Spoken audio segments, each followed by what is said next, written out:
पर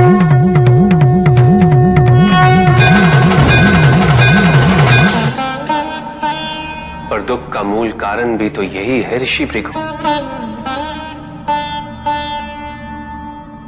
आसक्ति हमारे मन की शांति को छीन लेती, उसे भंग कर देती।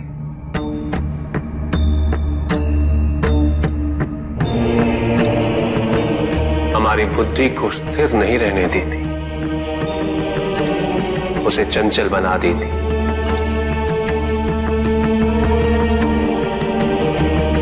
आसक्ति से प्रमाद की उत्पत्ति होती, प्रमाद मद होता है और मद अहंकार का स्रोत है, और अहंकार पूर्णतः अशुभता में परिवर्तित हो जाता है, अर्थात आसक्ति अशुभता की जननी। इसलिए अनावश्यक है। तो प्रभु, आसक्ति को अनासक्ति में कैसे परिवर्तित किया जा सकता है? और हम आसक्ति से कैसे उबर सकते हैं प्रभु? आसक्ति से मुक्त होना ही अनासक्ति है। आसक्तिहीन होने के लिए अपने और पराये का भेद मिटाना अनिवार्य है।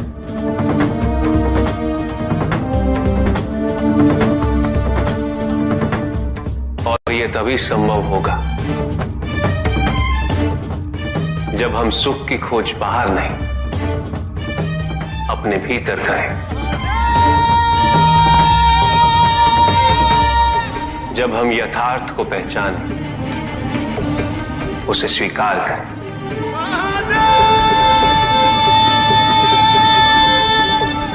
हम अपने सुख को सांसारिक तत्वों से परिभाषित नहीं करें। जब तक हम ऐसा करते रहेंगे, हम बंधते जाएंगे। जब हम स्वयं अपने भीतर झांकना आरंभ करेंगे, हमारी मुक्ति का मार्ग स्वतः प्रशस्त होता जाएगा।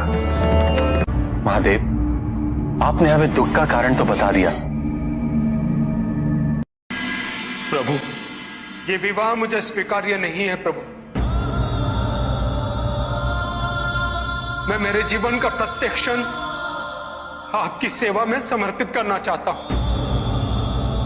मैं नहीं चाहता हूं कि मेरा कोई भी संबंध मेरे भक्ति को विभाजित या बाधित करने का कारण बने। नंदी, विवाह तुम्हें मेरी भक्ति के लिए अयोग्य कैसे बना देगा? उसमें बाधा कैसे उत्पन्न कर देगा? माता, आपके और प्रभु के बीच में इतनी चुनौतीपूर्ण स्थितियां उत्पन्न हुई, फिर भी आप दोनों स्थिर रहे। किंतु मेरे लिए यह संभव नहीं है माता, क्योंकि मैं अपने दायित्व के मार्ग में कोई भी विकर्षण सहन ही नहीं कर सकता। नंदी, मेरे एक प्रश्न का उत्तर दोगे?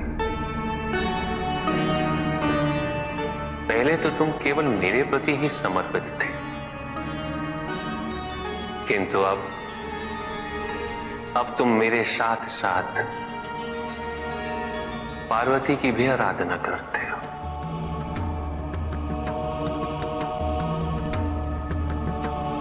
क्यों? प्रभु,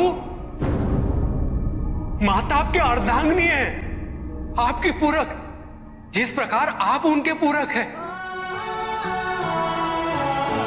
आप माता के कारण आनंदित रहते हैं, उनकी उपस्थिति आपको प्रसन्नता देती है। अन्यथा आपको इतना हर्षित उनसे पहले मैंने कभी नहीं देखा है। फिर कुमार कार्तिकेय का जन्म, अशोक सुंदरी का जन्म, और फिर हमारे गणेश का जन्म। प्रभु, इस प्रकार मैंने कैलाश को पूर्ण होते हुए देखा है, और यह सब माता के कारण ही हुआ है। प्रभु, जिस कैलाश में आप वास करते थे, उसे माता ने निवास बना दिया, इस कैलाश को संपूर्ण कर दिया।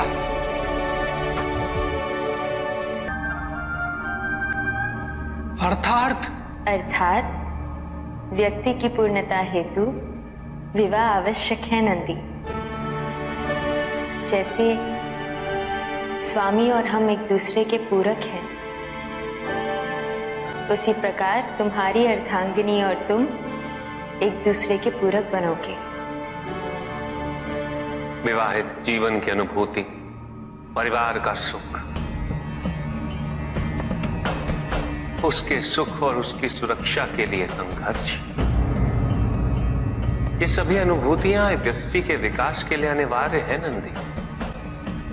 किंतु प्रभु, मेरी स्वतंत्रता। स्वतंत्र तो वो नहीं है नंदी जो विवाह के विचार से भयभीत होते हैं या संकोच करते हैं, क्योंकि स्वतंत्रता तो वो है जो किसी भी विचार से प्रभावित ना हो, किसी भी सुख, किसी भी दुख से प्रभावित ना हो। और जो व्यक्ति इतना तटस्थ हो, जागरूक हो, उसकी स्वतंत्रता को तो विवाह से भी प्रभावित नहीं होना चाहिए। और फिर क्या गणेश, कार्तिकेय और अशोक सुंदर, ये सभी विवाह उपरांत परिवर्तित हो गए। क्या उनका विवाहित होना उनकी भक्ति और उनके समर्पण में बाधा बन गया नंदी? उनकी स्वतंत्रता में बाधा बन गया? क्या अपने माता पिता के प्रति उनका प्रेम और उनका सेवा भाव घट गया नंदी? फिर मेरे एक और पुत्र को ये चिंता क्यों?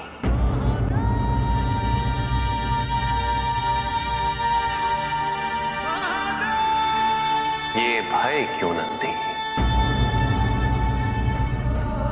अग्नि जलाती है, जल बुझाता है।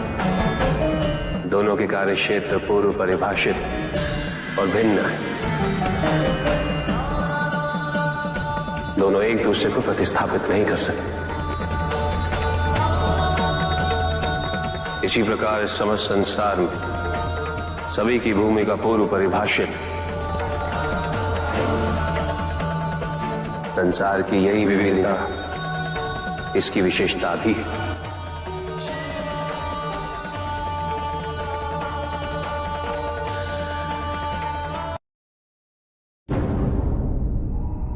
सृष्टि के निर्माण उपरांत एक बार नारायण ने तप के लिए महादेव से उत्तम स्थान के निर्देश की याचना की।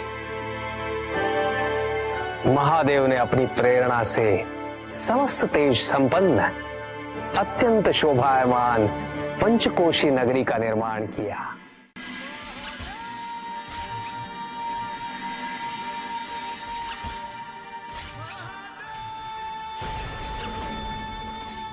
वहां उपस्थित होकर नारायण ने बहुत काल तक तपस्या की।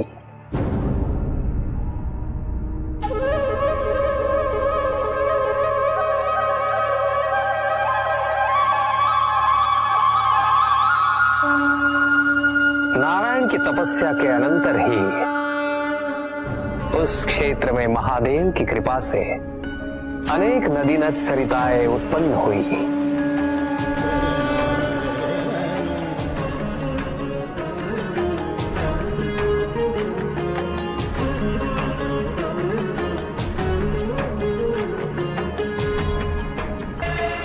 इस सब को देखकर आनंदमयी हो उठे नारायण ने जैसे ही अपना शीश हिलाया, उनके कान की मणि गिर पड़ी।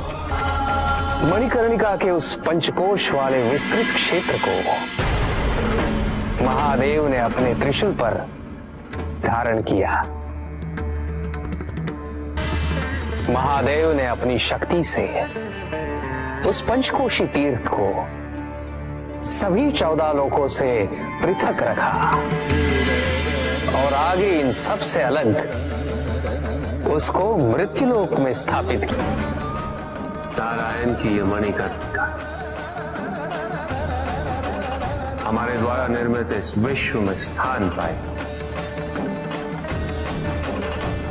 और सभी जीवों को हमारी ओर लाने का साधन बने।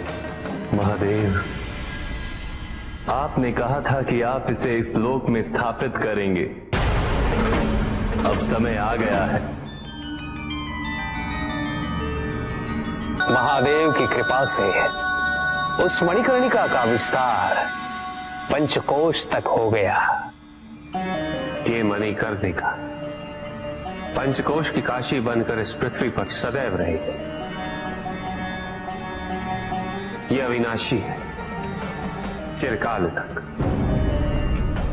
सृष्टि के अंत के पश्चात भी इसका अंत नहीं होगा। ये भूमि मुझे सदैव प्रिय रहेगी। यहां तप करके स्वयं नारायण तीनों लोकों को प्रकाशित किया, इसीलिए ये मुझे अत्यंत प्रिय है। मैं इसे कभी भी नष्ट और विनष्ट नहीं होने दूंगा। ब्रह्मदेव, जब संसार के आवर्तन के पश्चात प्रलय आएगा, मैं इस काशी को पुनः अपने त्रिशूल पर धारण करूंगा और नवीन संसार में पुनः स्थापित करूंगा। तो यहां मेरा अस्तित्व सदैव रहेगा।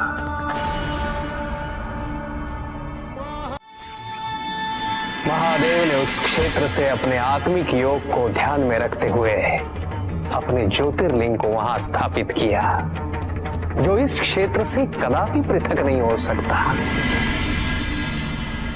विश्व की स्थापना तो हुई, किंतु इस ज्योतिर्लिंग को आपने उस स्थान पर स्थापित किया है जिसकी ऊर्जाएं विश्व से परे हैं।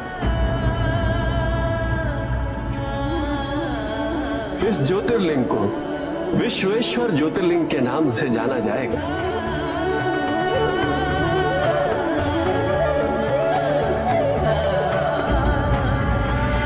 महादेव उस काशी को अपने त्रिशूल पर प्रलय और अनिष्ट की स्थिति में धारण कर उसका संरक्षण करते रहते हैं।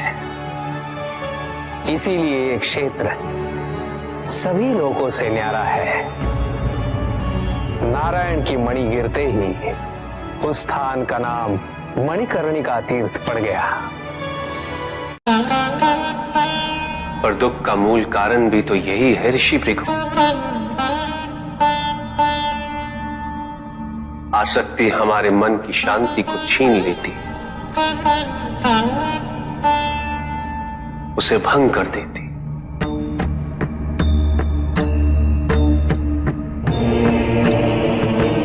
हमारी बुद्धि को स्थिर नहीं रहने देती, उसे चंचल बना देती।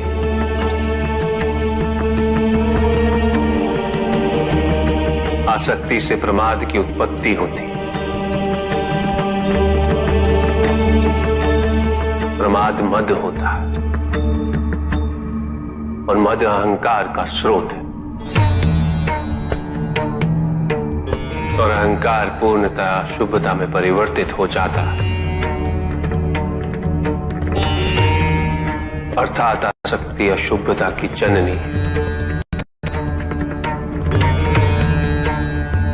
इसलिए अनावश्यक है। तो प्रभु, आसक्ति को अनासक्ति में कैसे परिवर्तित किया जा सकता है? और हम आसक्ति से कैसे उबर सकते हैं प्रभु? आसक्ति से मुक्त होना ही अनासक्ति